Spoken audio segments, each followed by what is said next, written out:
Hello po. Dito ako ngayon sa random na bahay dahil wala akong mahanap na private place.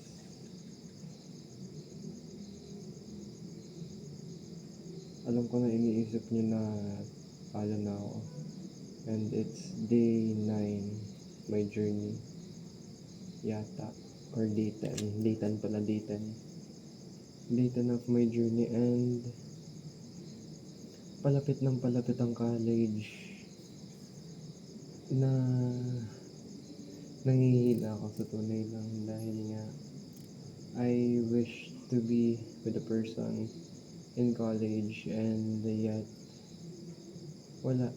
Ako yung may kasalanan kung bakit hindi nangyari and I always blamed myself when that happened actually. And today, even if I'm still fighting, there's still this part within me that wants to give up.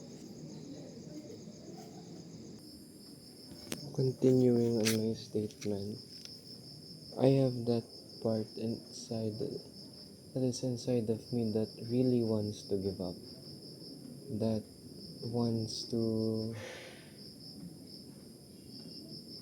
remove the progress that I've made so far. But I kept trying every single day and that keeps letting me overthink about the possibilities kung babalik or hindi, because I'm so confused about what will happen on college or on my birthday, and I just wish for that. I wish for something to happen, a miracle, a bright light, because right now that light is vanishing slowly, but I'll still keep trying, I'll still keep fighting because that's what I need to do.